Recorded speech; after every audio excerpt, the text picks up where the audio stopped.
Hi hello friends, welcome to my channel. Friends, video ಮನೋವಿಜ್ಞಾನ ಸೈಕಾಲಜಿಗೆ ಸಂಬಂಧಪಟ್ಟಂಥ multiple choice questions. So first question ನೋಡಿದಾಗ ನಾವು ಈ ಮನೋವಿಜ್ಞಾನದ ಸೈಕೆ ಎಂಬ ಪದವು ಈ ಭಾಷೆಯಿಂದ ಬಂದಿದೆ. Options A English, option B Latin, option C Turkey, option D Greek. So ಮನೋವಿಜ್ಞಾನ ಅಂತಕ್ಕಂಥ ಒಂದು ಇದರಲ್ಲಿ ಸೈಕಾಲಜಿ ಅಂತ ಏನು ಹೇಳ್ತೀವಿ, ಸೊ ಸೈಕೆ ಅಂತಕ್ಕಂಥ ಪದ ಬಂದಿರೋದು ಗ್ರೀಕ್ ಭಾಷೆಯಿಂದ ಬಂದಂತಹ ಒಂದು ವರ್ಡ್ ಆಗಿರುತ್ತೆ, ಗ್ರೀಕ್ ಭಾಷೆಯಿಂದ. ಸೊ ಅದಾದ ನಂತರ ಎರಡನೇ ಕ್ವಶನ್ ನೋಡಿ.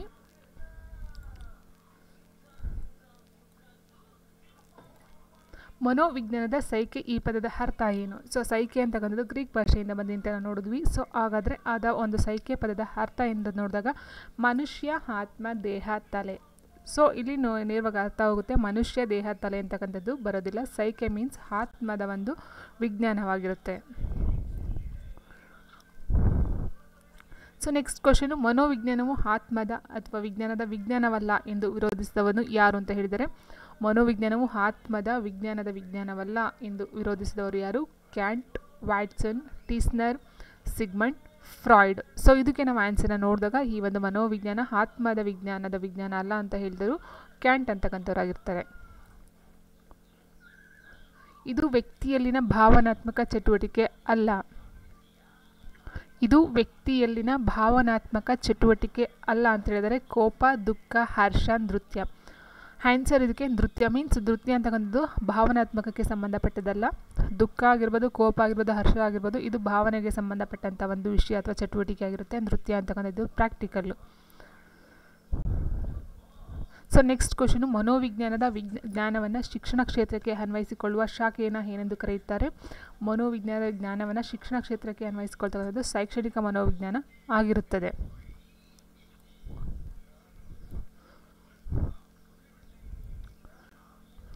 ಸೊ ನೆಕ್ಸ್ಟು, ಮನೋವಿಜ್ಞಾನದ ಅರ್ಥ ಹರಿದು ಬಂದ ದಾರಿಯ ಸರಿಯಾದ ಕ್ರಮ ಯಾವುದು ಅಂತ ಕೇಳಿದ್ದಾರೆ ಇಲ್ಲಿ.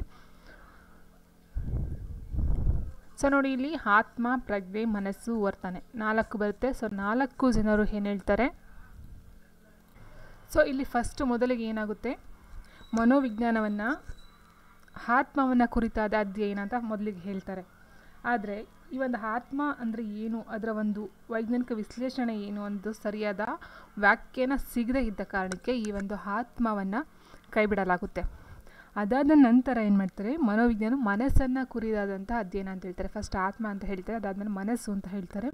ಸೊ ಈ ಮನಸ್ಸಿಗೂ ಸಂಬಂಧಪಟ್ಟಂತೆ ಈ ಮನಸ್ಸಿನ ಕಡೆ ತನ್ನ ಗಮನವನ್ನು ಹರಿಸೋದಕ್ಕೆ ಸಾಧ್ಯ ಇಲ್ಲ. ಸೊ ಮನಸ್ಸು ಚಂಚಲವಾಗಿರುತ್ತೆ, ಅದು ಯಾವಾಗ ಹೇಗೆ ಬೇಕಾದರೂ ಅದು ವ್ಯಕ್ತಿಗೆ ಭಿನ್ನವಾಗಿರುತ್ತೆ. ಮತ್ತು ಪ್ರತಿ ವ್ಯಕ್ತಿಯ ಮನಸ್ಸಿನ ಚಟುವಟಿಕೆಯನ್ನು ಅರಿತುಕೊಳ್ಳೋದು ಸಾಧ್ಯವಾಗೋದಿಲ್ಲ. ಸೊ ಹಾಗಾಗಿ ಈ ಮನಸ್ಸು ಅಂತಕ್ಕಂಥದ್ದು ಒಂದು ಮನೋವಿಜ್ಞಾನದ ಅರ್ಥ ಬರೋದಿಲ್ಲ ಅಂತ ಎರಡನೇ ಸಾರಿಗೆ ಈ ಮನಸ್ಸನ್ನು ಕೈ ಬಿಡ್ತಾರೆ. ಅದನ್ನು ಪ್ರಜ್ಞೆ ಅಂತ ಹೇಳ್ತಾರೆ. ಸೊ ಪ್ರಜ್ಞೆ ಅಥವಾ ಚೇತನ ವ್ಯವಸ್ಥೆಯನ್ನು ಕುರಿತಾದ ಅಧ್ಯಯನ ಅಂತ 3ನೇ ಬಾರಿಗೆ ಮನೋವಿಜ್ಞಾನವನ್ನು ವ್ಯಾಖ್ಯಾನ ಮಾಡ್ತಾರೆ. ಬಟ್ ಅಲ್ಲೂ ಸಹ ಏನಾಗುತ್ತೆ ಅಂದರೆ, ಪ್ರಜ್ಞೆ, ಸೂಕ್ತ ಪ್ರಜ್ಞೆ, ಜಾಗೃತ ಪ್ರಜ್ಞೆಗಳಾಗಿದ್ದು ಇವುಗಳನ್ನು ನಿಖರವಾಗಿ ಮನಃಶಾಸ್ತ್ರ ಅರಿಯಲು ಸಾಧ್ಯವಿಲ್ಲ. ಸೊ ಪ್ರಜ್ಞೆ ಅಂತಕ್ಕಂಥದ್ದನ್ನ ನಿಖರವಾಗಿ ಅರಿಯೋದಕ್ಕೆ ಸಾಧ್ಯ ಇಲ್ಲ. ಹಾಗಾಗಿ ಈ ಅಭಿಪ್ರಾಯವನ್ನು ಸಹ ಕೈ ಬಿಡ್ತಾರೆ. ನೆಕ್ಸ್ಟ್ ಫೈನಲ್ ಆಗಿ ಏನಾಗುತ್ತೆ, ವರ್ತನೆಯ ವಿಜ್ಞಾನ ಅಂತ ಹೇಳ್ತಾರೆ.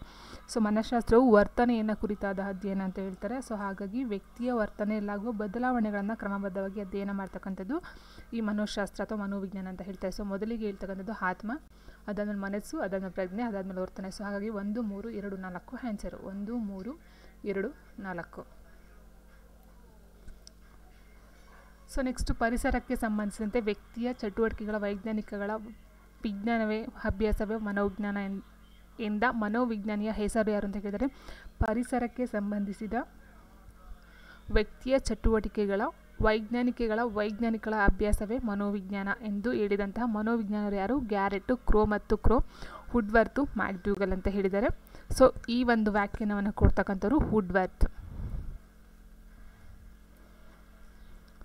ಸೊ ನೆಕ್ಸ್ಟ್ ಕ್ವಶನು, ನಡತೆ ಮತ್ತು ವರ್ತನೆಗಳ ಸ್ಪಷ್ಟವಾದ ವಿಜ್ಞಾನವೇ ಮನೋವಿಜ್ಞಾನ ಎಂದು ವ್ಯಾಖ್ಯಾನಿಸಿದವರು ಯಾರು? ನಡತೆ ಮತ್ತು ವರ್ತನೆಗಳ ಸ್ಪಷ್ಟವಾದ ವಿಜ್ಞಾನ ಮ್ಯಾಕ್ಡ್ಯೂಗಲ್ ಅಂತಕ್ಕಂಥವ್ರು ಈ ಒಂದು ವ್ಯಾಖ್ಯಾನವನ್ನು ಕೊಡ್ತಾರೆ. ನಡತೆ ಮತ್ತು ವರ್ತನೆಗಳ ಒಂದು ಸ್ಪಷ್ಟವಾದ ವಿಜ್ಞಾನ ಅಂತಕ್ಕಂಥ ಒಂದು ವ್ಯಾಖ್ಯಾನವನ್ನು ಕೊಡ್ತಾರೆ. ಸೊ ಇದರ ಜೊತೆಗೆ ಇನ್ನೊಬ್ಬರು ಜಾರ್ಜ್ ಮಿಲ್ಲರ್ ಅವರ ಪ್ರಕಾರ ವರ್ತನೆ ವೈಜ್ಞಾನಿಕ ಅಧ್ಯಯನ ಅಂತ ಹೇಳಿದ್ವಿ. ನೆಕ್ಸ್ಟು ಮಾನವನ ಅನುಭವಗಳು ಹಾಗೂ ಕರ್ತವ್ಯಗಳನ್ನು ಸ್ಪಷ್ಟವಾದ ವಿಜ್ಞಾನ ಮನೋವಿಜ್ಞಾನ ಅಂತ RH ದೌಲತ್ ಹೇಳ್ತಾರೆ. ಮಾನವನ ಅನುಭವಗಳು ಮತ್ತು ವರ್ತನೆಗಳು ಅದ್ರ ಬಗ್ಗೆ ಹೇಳ್ತಕ್ಕಂಥವ್ರು ಆರ್.ಎಚ್. ದೌಲತ್. ಪರಿಸರಕ್ಕೆ ಸಂಬಂಧಿಸಿದಂತೆ ವ್ಯಕ್ತಿಯ ಚಟುವಟಿಕೆ ಹೇಳಿದಾಗ ನಾವು ಆಲ್ರೆಡಿ ವುಡ್ವರ್ತ್. ಇವರು ವುಡ್ವರ್ತ್ ಅವರು. ವಿಜ್ಞಾನಕ್ಕೆ ಸಂಬಂಧಪಟ್ಟಂತೆ ಹೇಳ್ತಾರೆ. ನಡತೆ ಮತ್ತು ವರ್ತನೆಗೆ ಸ್ಪಷ್ಟಪಟ್ಟವರು ಮ್ಯಾಕ್ಡೂಗಲ್ಲು. ಅನುಭವಗಳು ಮತ್ತು ವರ್ತನೆಗಳ ಬಗ್ಗೆ ಸ್ಪಷ್ಟವಾದ ವಿಜ್ಞಾನ ಅಂತ ಹೇಳಿದರು ಆರ್.ಎಚ್. ದೌಲತ್ ಅಂತಕ್ಕಂಥವ್ರು. ಇಷ್ಟು ಜನ ವ್ಯಾಖ್ಯಾನವನ್ನು ಕೊಡ್ತಾರೆ ಮನೋವಿಜ್ಞಾನದ ಬಗ್ಗೆ. ಸೊ ಇದಾದಮೇಲೆ ವ್ಯಕ್ತಿ ಸಮಾಜದಲ್ಲಿ ವರ್ತಿಸುವ ರೀತಿ, ನೀತಿ ಹಾಗೂ ಜನರ ನಡುವಿನ ಸಂಬಂಧಗಳನ್ನು ಅಭ್ಯಾಸ ಮಾಡುವ ಶಾಖೆ ಯಾವುದು ಅಂತ ಹೇಳಿದರೆ, ಸೊ ನೋಡಿ ಇಲ್ಲಿ ವ್ಯಕ್ತಿ ಸಮಾಜದಲ್ಲಿ, ಸೊ ಇಲ್ಲಿ ಕೊಟ್ಬಿಟ್ಟಿದ್ದಾರೆ ಸಮಾಜದಲ್ಲಿ ಅಂತಕ್ಕಂಥ ವರ್ಡ್ ಬಂದಿದೆ. ಸೊ ಹಾಗಾಗಿ ಇದು ಸಾಮಾಜಿಕ ಮನೋವಿಜ್ಞಾನ. ಸೊ ಏನು ವ್ಯಕ್ತಿ ಸಮಾಜದಲ್ಲಿ ವರ್ತಿಸ್ತಕ್ಕಂಥ ರೀತಿ ನೀತಿ ಆಗಿರ್ಬೋದು, ಸಂಬಂಧಗಳಾಗಿರ್ಬೋದು, ಬಂಧನಗಳಾಗಿರ್ಬೋದು, ಆಚಾರ ವಿಚಾರ ಆಗಿರ್ಬೋದು, ನಡತೆ ಆಗಿರ್ಬೋದು, ಸೊ ಇದು ಬರ್ತದ್ದು ಸಾಮಾಜಿಕ ಮನೋವಿಜ್ಞಾನದಲ್ಲಿ. ಸೊ ನೆಕ್ಸ್ಟ್ ಬರೆದು ಹುಟ್ಟಿನಿಂದ ಸಾಯುವವರೆಗೆ ವ್ಯಕ್ತಿಯ ಕಲಿಕೆಯ ಅನುಭವಗಳನ್ನು ತಿಳಿಸುವ ಶಾಸ್ತ್ರವೇ ಮನೋವಿಜ್ಞಾನ ಎಂದು ಹೇಳಿದವರು ಯಾರು? ಹುಟ್ಟಿನಿಂದ ಸಾಯುವವರೆಗೆ ವ್ಯಕ್ತಿಯ ಕಲಿಕೆಯ ಅನುಭವಗಳನ್ನು ತಿಳಿಸುವ ಶಾಸ್ತ್ರ ಮನೋವಿಜ್ಞಾನ ಅಂತ ಹೇಳಿದರು ಕ್ರೋ ಆ್ಯಂಡ್ ಕ್ರೋ ಅಂತಕ್ಕಂಥವ್ರು ಈ ಒಂದು ವ್ಯಾಖ್ಯಾನವನ್ನು ಕೊಡ್ತಾರೆ. ಸೊ ನೆಕ್ಸ್ಟು ತರಗತಿ ಕೋಣೆಯಲ್ಲಿ ಹಿಂದಿನ ಬೆಂಚಿನ ವಿದ್ಯಾರ್ಥಿಗಳು ಯಾವಾಗಲೂ ಅನಾವಶ್ಯಕ ಮಾತುಗಾರಿಕೆಯಲ್ಲಿ ತೊಡಗಿದ್ದಾರೆ. ಶಿಕ್ಷಕರು ಕೈಗೊಳ್ಳಬೇಕಾದ ನಿರ್ಣಯ ಯಾವುದು ಅಂತ ಕೇಳಿದರೆ ಅವರನ್ನು ತರಗತಿಯಿಂದ ಹೊರಹಾಕುವುದು. ಸೊ ಅದು ಆಗೋದಿಲ್ಲ, ಯಾಕಂದರೆ ಮಕ್ಕಳುಗಳು ಬರದೆ ಶಾಲೆಗೆ ಕಲಿಯಲೆಂದು. ಹಾಗಾಗಿ ತರಗತಿಯಿಂದ ಆಚೆ ಹಾಕಿದ್ರೆ ಮಕ್ಕಳುಗಳೇನು ಕಲಿಯೋದಕ್ಕೆ ಸಾಧ್ಯ ಆಗೋದಿಲ್ಲ. ನೆಕ್ಸ್ಟು ಶಿಕ್ಷಕರು ಹಿಂಭಾಗದಲ್ಲಿ ನಿಂತು ಪಾಠ ಮಾಡುವುದು, ಮುಂದಿನ ಬೆಂಚಿಗೆ ಅವರನ್ನು ಸ್ಥಳಾಂತರಿಸುವುದು, ದೈಹಿಕ ಶಿಕ್ಷೆಯನ್ನು ನೀಡುವುದು ಅಂತ ಆಗಿದೆ. ಸೊ ಇಲ್ಲಿ ಆನ್ಸರ್ ಏನಂತ ನಾವು ಹೇಳಿದಾಗ ಇಲ್ಲಿ ದೈಹಿಕ ಶಿಕ್ಷೆಯನ್ನು ಕೊಡ್ತಕ್ಕಂಥದ್ದು ಆಗೋದಿಲ್ಲ, ಅವರನ್ನು ತರಗತಿಯಿಂದ ಹೊರ ಹಾಕೋದಕ್ಕಂಥದ್ದು ಆಗೋದೇ ಇಲ್ಲ. ಇನ್ನು ನೆಕ್ಸ್ಟ್ ಏನು ಮಾಡೋದು, ಶಿಕ್ಷಕರು ಹಿಂಭಾಗದಲ್ಲಿ ನಿಂತು ಪಾಠ ಮಾಡುವುದು ಅನ್ನೋದಕ್ಕೆ ಅದು ತಪ್ಪಾಗುತ್ತೆ, ಯಾಕಂದರೆ ಎಲ್ಲ ಮಕ್ಕಳು ಅರ್ಥ ಆಗಲೇಬೇಕು, ಆ ಮಕ್ಕಳು ನಾವು ಟಾರ್ಗೆಟ್ ಮಾಡೋದಕ್ಕಾಗೋದಿಲ್ಲ. ಸೊ ಹಾಗಾಗಿ ಏನು ಮಾಡಬೇಕು, ಮುಂದಿನ ಬೆಂಚ್ಗೆ ಅವರನ್ನು ಸ್ಥಳಾಂತರಿಸುವುದು ಈ ಒಂದು ಬೆಸ್ಟ್ ಆಪ್ಷನ್ನು ಈ ಒಂದು ಸಮಸ್ಯೆಗೆ.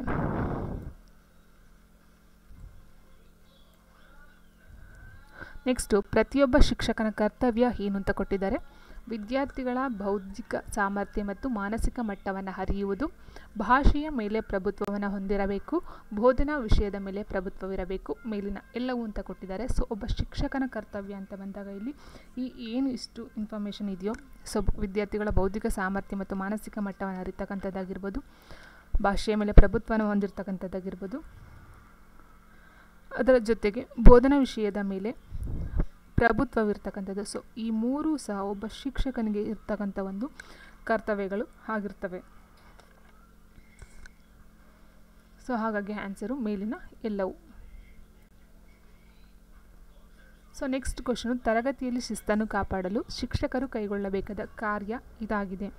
ತರಗತಿಯಲ್ಲಿ ಶಿಸ್ತನ್ನು ಕಾಪಾಡೋದಕ್ಕೋಸ್ಕರ ಶಿಕ್ಷಕರು ಏನನ್ನು ಮಾಡಬಹುದು ಅಂತ ಹೇಳಿದಾಗ, ತರಗತಿಯಲ್ಲಿ ಕಟ್ಟುನಿಟ್ಟಿನ ಸನ್ನಿವೇಶವನ್ನು ನಿರ್ಮಾಣ ಮಾಡುವುದು, ಅಶಿಸ್ತು ಹೊಂದಿದ ವಿದ್ಯಾರ್ಥಿಗಳನ್ನು ದಂಡಿಸುವುದು, ವಿದ್ಯಾರ್ಥಿಗಳ ಅಗತ್ಯತೆ ಮತ್ತು ಆಸಕ್ತಿಗಳಿಗೆ ಅನುಗುಣವಾದ ಕಾರ್ಯಕ್ರಮಗಳನ್ನು ಕೈಗೊಳ್ಳುವುದು, ತರಗತಿಯಿಂದ ಹೊರಹಾಕುವುದು. ಸೊ ನೋಡಿ ಇಲ್ಲಿ ತರಗತಿಯಲ್ಲಿ ಕಟ್ಟುನಿಟ್ಟಿನ ಸನ್ನಿವೇಶ ನಿರ್ಮಾಣವಾಗುವುದು ಇದು ಬ್ಯಾಡ್. ನೆಕ್ಸ್ಟ್ ಅಶಿಸ್ತು ಹೊಂದಿದ ವಿದ್ಯಾರ್ಥಿಗಳನ್ನು ನಾವು ದಂಡಿಸುವುದು, ಇದು ಸಹ ಒಂದು ನೆಗೆಟಿವ್ ಥಾಟ್ ಬರುತ್ತೆ. ತರಗತಿಯಿಂದ ಹೊರಹಾಕ್ತಕ್ಕಂಥ ಈ ಮೂರೂ ಸಹ ನೆಗೆಟಿವ್ ಥಾಟಲ್ಲಿ ಬರುತ್ತೆ. ವಿದ್ಯಾರ್ಥಿಗಳ ಅಗತ್ಯತೆಗೆ ಮತ್ತು ಆಸಕ್ತಿಗಳಿಗೆ ಅನುಗುಣವಾಗಿ ಕಾರ್ಯಕ್ರಮವನ್ನು ಕೈಗೊಳ್ತಕ್ಕಂಥದ್ದು ಒಂದು ಬೆಸ್ಟ್ ಸೊಲ್ಯೂಷನ್ನು. ಸೊ ನೆಕ್ಸ್ಟು ಶೈಕ್ಷಣಿಕ ಮನೋವಿಜ್ಞಾನದ ಪಿತಾಮಹ ಯಾರು? ಇದು ವೆರಿ ಇಂಪಾರ್ಟೆಂಟ್ ಆದ ಕ್ವಶನ್ನು. ಮನೋವಿಜ್ಞಾನದ ಪಿತಾಮಹ ಮತ್ತು ಶೈಕ್ಷಣಿಕ ಮನೋವಿಜ್ಞಾನದ ಪಿತಾಮಹ ಎರಡೂ ಸಹ ಬರ್ತವೆ ಎಕ್ಸಾಮಲ್ಲಿ. ಸೊ ಇಲ್ಲಿ ಶೈಕ್ಷಣಿಕ ಮನೋವಿಜ್ಞಾನದ ಪಿತಾಮಹ ಯಾರು ಅಂತ ನೋಡಿದಾಗ ನಾವು ಥಾರ್ನ್ಡೈಕ್ ಆಗಿರ್ತಾರೆ.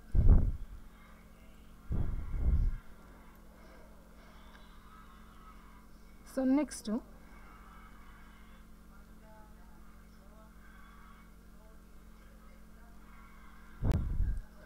ಮನೋವಿಶ್ಲೇಷಣವಾದದ ಪಿತಾಮಹ ಯಾರು? ಮನೋವಿಶ್ಲೇಷಣ ಅಥವಾ ಮನೋವಿಜ್ಞಾನದ ಪಿತಾಮಹ ಯಾರು ಅಂತ ಕೇಳಿದರೆ ಸಿಗ್ಮಂಡ್ ಫ್ರಾಯ್ಡ್, ವ್ಯಾಟ್ಸನ್, ಪಾವ್ಲೋ, ಥಾರ್ನ್ಡೈಕು. ಸೊ ಮನೋವಿಜ್ಞಾನದ ಪಿತಾಮಹ ಬಂದು ಸಿಗ್ಮಂಡ್ ಫ್ರಾಯ್ಡ್ ಆಗಿರ್ತಾರೆ. ಇದು ತುಂಬ ಇಂಪಾರ್ಟೆಂಟ್ ಆದ ಪ್ರಶ್ನೆ. ದೇಹಶಾಸ್ತ್ರ ಮತ್ತು ಮನಃಶಾಸ್ತ್ರಕ್ಕೂ ನಡುವಿನ ಅಂತರವನ್ನು ಸಮೀಪಕ್ಕೆ ತಂದವರು ಯಾರು? ದೇಹಶಾಸ್ತ್ರ ಮತ್ತು ಮನಃಶಾಸ್ತ್ರಕ್ಕೂ ನಡುವಿನ ಅಂತರವನ್ನು ಸಮೀಪಕ್ಕೆ ತಂದವರು ಯಾರು? E V. Titchener, William Wundt, Ebbinghaus, Binet. So ಇದಕ್ಕೆ ನಾವು ಆನ್ಸರು ವಿಲಿಯಂ ವುಂಟ್.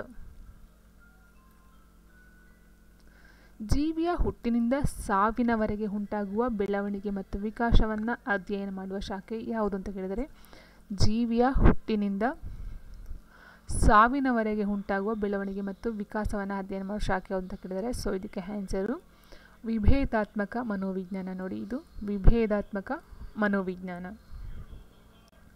ವ್ಯಾಟ್ಸನ್ ಅವರು ಹೇಳುವಂತೆ ಮನೋವಿಜ್ಞಾನವು ಈ ಕೆಳಗಿನದರ ಅಧ್ಯಯನವಾಗಿದೆ. ವ್ಯಾಟ್ಸನ್ ಅವರ ಹೇಳುವಂತೆ ಮನೋವಿಜ್ಞಾನವು ಈ ಕೆಳಗಿನದರ ಅಧ್ಯಯನವಾಗಿದೆ ಅಂತ ಕೇಳಿದರೆ, ಮನಸ್ಸು, ಆತ್ಮ, ವರ್ತನೆ ಮತ್ತು ಪ್ರಜ್ಞಾವಸ್ಥೆ.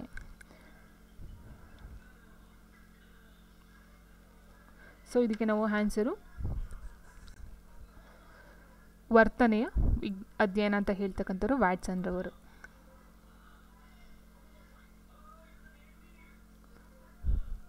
ಸೊ ನೆಕ್ಸ್ಟು ಆಂಜನ್ ಆಫ್ ಸೀಸಸ್ ಈ ವಿಷಯಕ್ಕೆ ಸಂಬಂಧಿಸಿದೆ.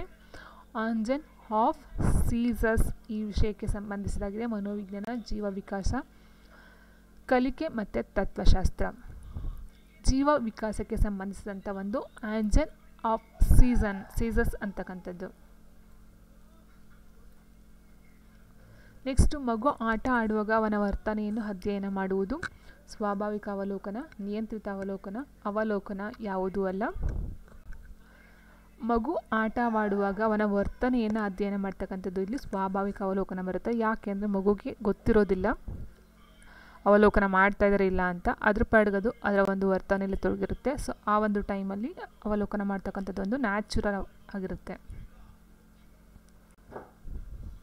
ಸೊ ಎಲ್ಲೋ ಮನೋವಿಜ್ಞಾನ ಅಧ್ಯಯನಗಳ ತಳಹದಿ ಎಂದರೆ ಪ್ರಾಯೋಗಿಕ ಪದ್ಧತಿ, ಅವಲೋಕನ ಪದ್ಧತಿ, ವ್ಯಕ್ತಿಗತ ಪದ್ಧತಿ, ಅಂತರವಲೋಕನ ಪದ್ಧತಿ. ಸೊ ಎಲ್ಲ ಮನೋವಿಜ್ಞಾನ ಅಧ್ಯಯನಗಳ ತಳಹದಿ ಆಪ್ಷನ್ ಡಿ ಒಂದು ಅಂತರವಲೋಕನ ಪದ್ಧತಿ ಬಂದು ಎಲ್ಲ ಮನೋವಿಜ್ಞಾನ ಪದ್ಧತಿಗಳ ತಳಹದಿಯಾಗಿರುತ್ತೆ. ನಡವಳಿಕೆ ವಿಜ್ಞಾನ ಎನಿಸಿಕೊಂಡಿರುವುದು ಪಳಿಯುಳಿಕೆಯ ವಿಜ್ಞಾನ, ರಸಾಯನಶಾಸ್ತ್ರ, ಮನಃಶಾಸ್ತ್ರ, ಜೀವಶಾಸ್ತ್ರ. ಸೊ ನಡವಳಿಕೆ ಮೀನ್ಸ್ ಮನಸ್ಸಿಗೆ ಸಂಬಂಧಪಟ್ಟದ್ದಾಗಿರೋದ್ರಿಂದ ಇದು ಪಳಿಯುಳಿಕೆ, ರಸಾಯನಶಾಸ್ತ್ರ, ಜೀವಶಾಸ್ತ್ರ ಯಾವುದು ಬರೋದಿಲ್ಲ. ನಡವಳಿಕೆ ವಿಜ್ಞಾನ ಅಂದರೆ ಮನಃಶಾಸ್ತ್ರ ಆಗಿರುತ್ತೆ. ನೆಕ್ಸ್ಟ್ ವ್ಯಕ್ತಿಯ ಅಧ್ಯಯನ ವಿಧಾನದ ಪಿತಾಮಹ ಯಾರು ಅಂತ ಕೇಳಿದರೆ ಎ.ಬಿ. ಟಿಚ್ನರ್, ಡಿ.ಎಫ್.ಟಿ. ಬರ್ಗ್ಸ್, ವೂಂಟ್ ಮತ್ತು ಬಿ.ಎಫ್. ಸ್ಕಿನ್ನರ್. ಸೊ ಇಲ್ಲಿ ಕೇಳೋದು ವ್ಯಕ್ತಿ ಅಧ್ಯಯನ ಪದ್ಧತಿಯ ಪಿತಾಮಹ ಯಾರು? So EB. ಟಿಚ್ನರ್ ಅಂತಕ್ಕಂಥವ್ರು ಈ ಒಂದು ವ್ಯಕ್ತಿ ಅಧ್ಯಯನ ಪದ್ಧತಿಯ ಪಿತಾಮಹರಾಗಿರ್ತಾರೆ.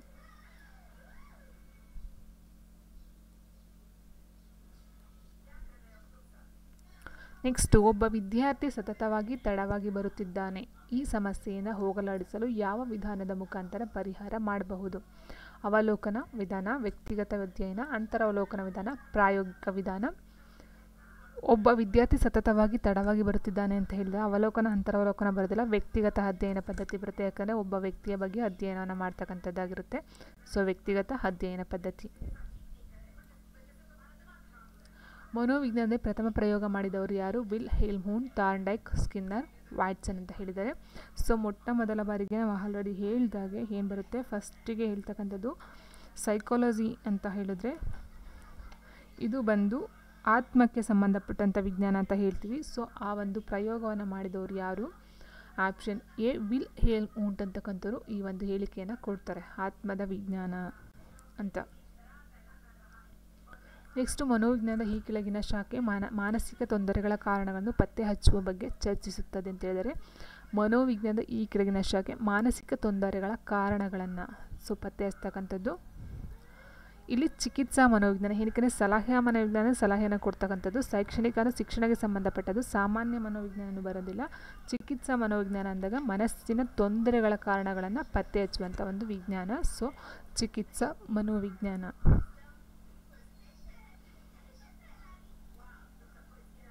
ನೆಕ್ಸ್ಟ್ ಗೆಸ್ಟಾಲಿನ್ ವಿಧಾನ ಇದಾಗಿದೆ ಅಂತ ಹೇಳಿದ್ದಾರೆ.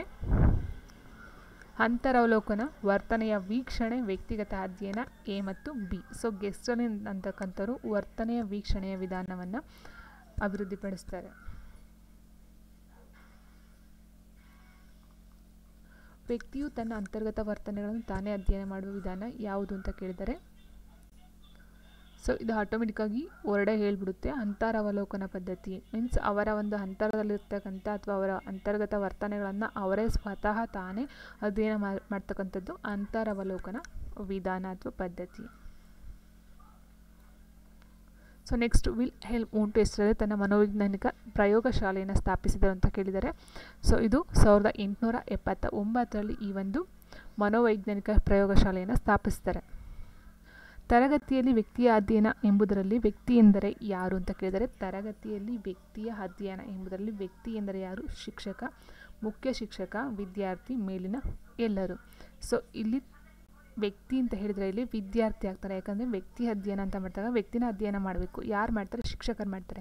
ಸೊ ವ್ಯಕ್ತಿನ ಅಧ್ಯಯನ ಮಾಡ್ತಕ್ಕಂಥದ್ದು ಯಾವ ವ್ಯಕ್ತಿನಲ್ಲಿ ಶಿಕ್ಷಕರು ಯಾವ ವ್ಯಕ್ತಿ ಬಗ್ಗೆ ಅಧ್ಯಯನ ಮಾಡ್ತಾರೆ ಅಂದರೆ ಮೇನಾಗಿ ಬರ್ತಕ್ಕಂಥಲ್ಲಿ ವಿದ್ಯಾರ್ಥಿಗಳು ಬಿಟ್ಟು ಶಿಕ್ಷಕರಿಗೂ ವಿದ್ಯಾರ್ಥಿಗಳು ಬಿಟ್ಟರೆ ಯಾರೂ ಸಂಬಂಧ ಬರೋದಿಲ್ಲ ಅಲ್ಲಿ. ಸೊ ಹಾಗಾಗಿ ಶಿಕ್ಷಕರು ವಿದ್ಯಾರ್ಥಿಗಳ ಬಗ್ಗೆ ಅಧ್ಯಯನ ಮಾಡೋದ್ರಿಂದ ವ್ಯಕ್ತಿ ಅಧ್ಯಯನ ಅಂತ ಹೇಳಿದಾಗ ಇಲ್ಲಿ ವಿದ್ಯಾರ್ಥಿ ಅಂತಕ್ಕಂಥ ವರ್ಡು ವ್ಯಕ್ತಿಯಾಗಿ ಬರುತ್ತೆ.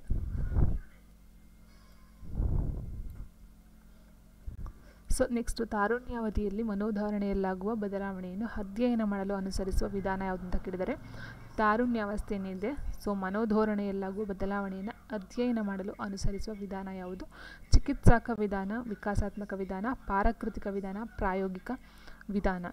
ಸೊ ಇದಕ್ಕೆ ಆನ್ಸರು ತಾರುಣ್ಯಾವಸ್ಥೆಯಲ್ಲಿ ಈ ಒಂದು ಪಾರಕೃತಿಕ ವಿಧಾನದಿಂದ ಈ ಒಂದು ಮನೋಧೋರಣೆಯ ಬದಲಾವಣೆಗಳನ್ನು ಅಧ್ಯಯನ ಮಾಡಲಾಗುತ್ತದೆ.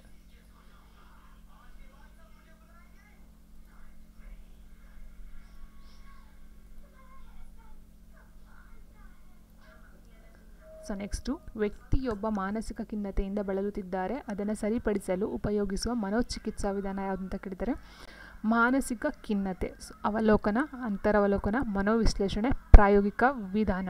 ಸೊ ನೋಡಿ, ಅವಲೋಕನ ಅಂತರವಲೋಕನ ಹೇಳಿದಾಗ ವ್ಯಕ್ತಿ ತನ್ನನ್ನು ತಾನು ಅರ್ಥಕೊಳ್ತಕ್ಕಂಥದ್ದು ಅಂತ ಹೇಳಿದ್ವಿ. ಅವಲೋಕನ ಇನ್ನೊಬ್ಬ ಬಗ್ಗೆ ಅವಲೋಕನ ಮಾಡ್ತಕ್ಕಂಥದ್ದು. ಪ್ರಾಯೋಗಿಕ ವಿಧಾನ ಸಹ ಸಮಸ್ಯೆ ಇರ್ತಕ್ಕಂಥ ವ್ಯಕ್ತಿಯ ಒಂದು ಪ್ರಾಯೋಗಿಕವಾಗಿ ವಿಧಾನದಿಂದ ಕಂಡಿರ್ತಕ್ಕಂಥದ್ದು. ಬಟ್ ಇಲ್ಲಿ ಮಾನಸಿಕ ಖಿನ್ನತೆ ಅಂತ ಹೇಳಿದಾಗ ಇಲ್ಲಿ ಮನೋವಿಶ್ಲೇಷಣೆಯ ಮೂಲಕ ಈ ಒಂದು ಮನೋಚಿಕಿತ್ಸೆಯನ್ನು ಅಥವಾ ಏನು ಖಿನ್ನತೆಯನ್ನು ಸರಿಪಡಿಸ್ತಕ್ಕಂಥದ್ದಾಗಿರುತ್ತೆ. ಸೊ ಮನೋವಿಶ್ಲೇಷಣೆ ವಿಧಾನದಿಂದ ಆ ಒಂದು ಮನಸ್ಸಿಗೆ ಚಿಕಿತ್ಸೆಯನ್ನು ಕೊಡ್ತಕ್ಕಂಥದ್ದು. ಮಾನವನ ಅಗತ್ಯತೆಗಳ ಸೋಪಾನವನ್ನು ಸೂಚಿಸಿದ ವ್ಯಕ್ತಿ ಯಾರು ಅಂತ ಕೇಳಿದರೆ, ಮಾನವನ ಅಗತ್ಯತೆಗಳ ಸೋಪಾನವನ್ನು ಸೂಚಿಸಿದ ವ್ಯಕ್ತಿ ಯಾರು? ಅಬ್ರಹಾಂ ಮಾಸ್ಲೋ, ಥಾರ್ನ್ಡೈಕ್, ಥೈಸ್ಮನ್, ಪಾವ್ಲೋ. ಅಬ್ರಹಾಂ ಮಾಸ್ಲೋ ಅಂತಕ್ಕಂಥವ್ರು ಈ ಒಂದು ಮಾನವನ ಅಗತ್ಯತೆಗಳ ಸೋಪಾನವನ್ನು ತೋರಿಸ್ಕೊಡ್ತಾರೆ. ನೆಕ್ಸ್ಟ್ ಪ್ರಾಯೋಗಿಕ ಮನೋವಿಜ್ಞಾನ ವಿಧಾನದ ಪಿತಾಮಹ ಯಾರು ಅಂತ ಕೇಳಿದರೆ, ಪ್ರಾಯೋಗಿಕ ಮನೋವಿಜ್ಞಾನದ ಪಿತಾಮಹ ಯಾರು? Wilhelm Wundt, Skinner, Watson, Woodworth. Wilhelm Wundt ಅಂತಕ್ಕಂಥವ್ರು ಈ ಒಂದು ಪ್ರಾಯೋಗಿಕ ವಿಧಾನವನ್ನು ಜಾರಿಗೆ ತರ್ತಾರೆ. ಸೊ ಹಾಗಾಗಿ ಅವ್ರನ್ನ ಪಿತಾಮಹ ಅಂತ ಹೇಳಬಹುದು. ಮೊದಲು ಮನೋವಿಜ್ಞಾನದ ಪ್ರಯೋಗಾಲಯವನ್ನು ಇಲ್ಲಿ ಸ್ಥಾಪಿಸಲಾಯಿತು ಅಂತ ಹೇಳಿದರೆ, ಮೊದಲ ಮನೋವಿಜ್ಞಾನದ ಪ್ರಯೋಗಾಲಯವನ್ನು ಸೊ ವಿಲ್ ಹೆಲ್ಮ್ ವುಂಟ್ ಅಂತ ಏನು ನಾನು ಹೇಳಿದೆ, ಸೊ ಅವರು ಮೊದಲು ಒಂದು ಆತ್ಮದ ವಿಜ್ಞಾನ ಅಂತ ಹೇಳ್ತಾರೆ. ಸೊ ಮನೋವಿಜ್ಞಾನ ಪ್ರಯೋಗಾಲಯವನ್ನು ಎಲ್ಲಿ ಸ್ಥಾಪನೆ ಮಾಡ್ತಾರೆ ಅಂತ ಹೇಳಿದಾಗ ಲೀಪ್ಜಿಗ್ ಅಂತಕ್ಕಂಥ ಒಂದು ಸ್ಥಳದಲ್ಲಿ. ಕೆಳಕಂಡ ಯಾವುದು ವ್ಯಕ್ತಿನಿಷ್ಠ ಪ್ರಧಾನವಾದದ್ದಾಗಿದೆ? ಸಮೀಕ್ಷೆ, ಪ್ರಾಯೋಗಿಕ ವಿಧಾನ, ಪ್ರಯೋಗಗಳು, ಅಂತರ್ವೀಕ್ಷಣೆ. ನೋಡಿ, ವ್ಯಕ್ತಿಗೆ ಇಲ್ಲಿ ಪ್ರಾಧಾನ್ಯತೆಯನ್ನು ಕೊಟ್ಟಿರ್ತಾರೆ. ವ್ಯಕ್ತಿನಿಷ್ಠ ಪ್ರಧಾನ ಅಂದಾಗ ವ್ಯಕ್ತಿಗೆ ಮಾತ್ರ ಇಲ್ಲಿ ಪ್ರಾಧಾನ್ಯತೆಯನ್ನು ಕೊಟ್ಟಿರ್ತಾರೆ. ಸೊ ಹಾಗಾಗಿ ಇಲ್ಲಿ ಅಂತರ್ವೀಕ್ಷಣೆ.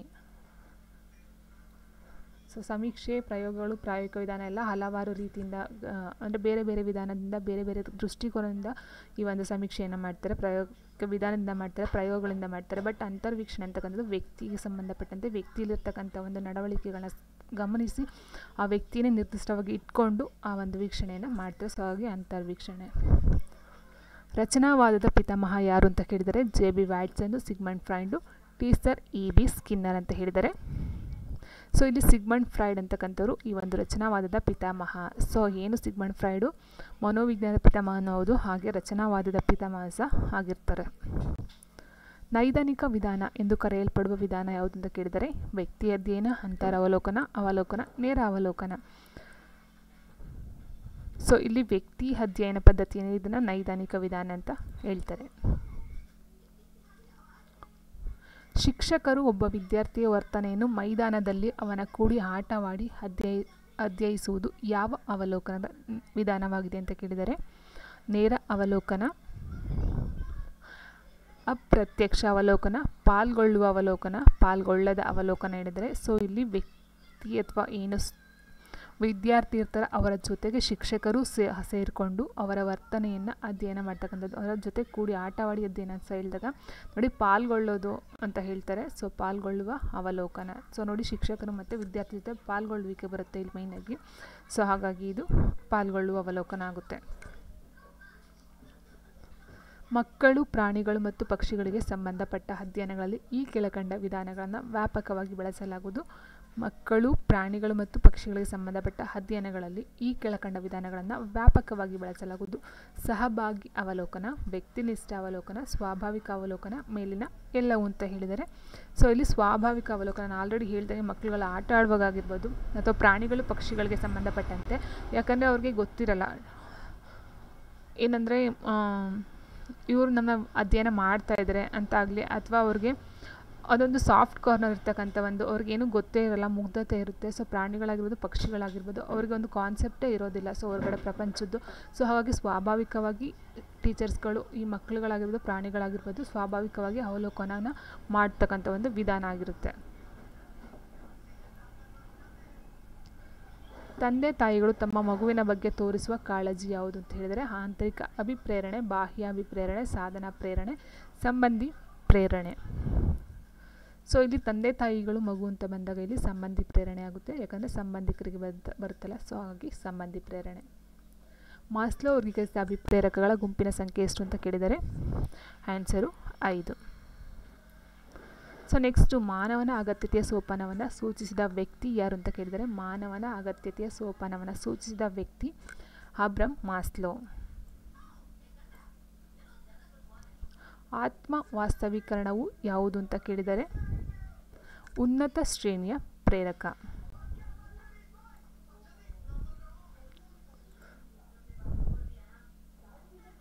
ಸೊ ನೆಕ್ಸ್ಟು ಸ್ವಾಭಾವಿಕವಾಗಿ ಸ್ಫೂರ್ತಿಯ ಸೆಲೆ ಈ ಕೆಳಗಿನಲ್ಲಿ ಯಾವುದು ಅಂತ ಹೇಳಿದರೆ ಸ್ವಾಭಾವಿಕವಾಗಿ ಸ್ಫೂರ್ತಿಯ ಸೆಲೆ, ಕಲಿಯುವ ಆಸಕ್ತಿ, ಬಾಹ್ಯ ಅಭಿಪ್ರೇರಣೆ, ಆಂತರಿಕ ಅಭಿಪ್ರೇರಣೆ ಯಾವುದು ಅಲ್ಲ ಅಂತ ಹೇಳಿದರೆ.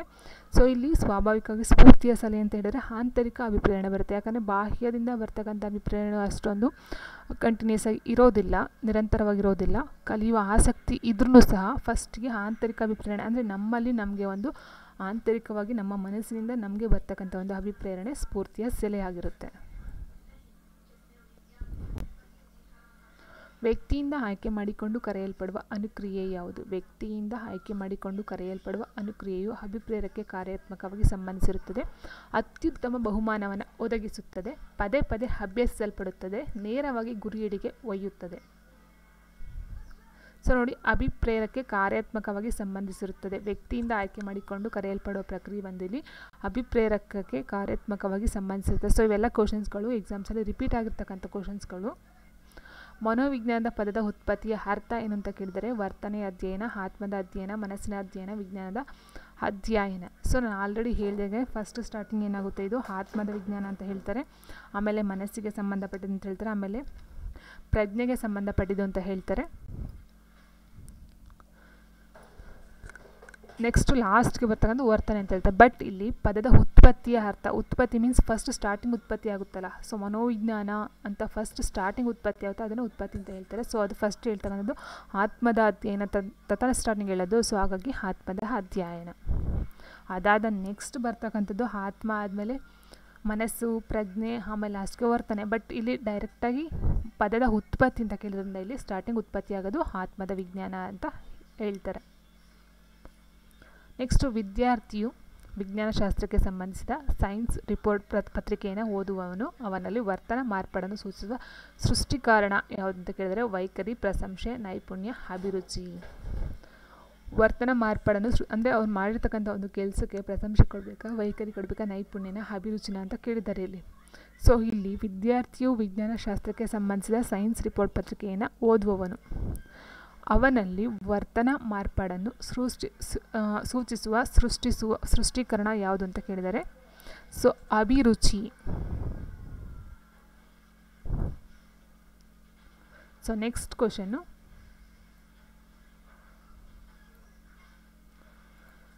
ಪರಿಸರಕ್ಕೆ ಸಂಬಂಧಿಸಿದಂತೆ ವ್ಯಕ್ತಿಯ ಚಟುವಟಿಕೆಗಳ ವೈಜ್ಞಾನಿಕ ಅಭ್ಯಾಸವೇ ಮನೋವಿಜ್ಞಾನ ಎಂದು ಹೇಳಿದವರು ಯಾರು? ಸೊ ಇದು ಆಲ್ರೆಡಿ ರಿಪೀಟೆಡ್ ಕ್ವಶನು.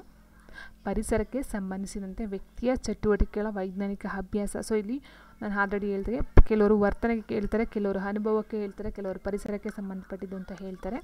ಸೊ ಇಲ್ಲಿ ಪರಿಸರಕ್ಕೆ ಸಂಬಂಧಪಟ್ಟಂತೆ ಅಂತ ಹೇಳಿದವರು ಯಾರು? ವುಡ್ವರ್ಥ್ರವರು. ಸೊ ಇಷ್ಟು ಈ ಒಂದು ವಿಡಿಯೋದ ಇನ್ಫಾರ್ಮೇಷನು. ವಿಡಿಯೋ ಇಷ್ಟ ಲೈಕ್ ಮಾಡಿ, ಶೇರ್ ಮಾಡಿ, ಕಮೆಂಟ್ ಮಾಡಿ ಅಂತ ಹೇಳ್ತಾ ಥ್ಯಾಂಕ್ ಯು ಫಾರ್ ವಾಚಿಂಗ್.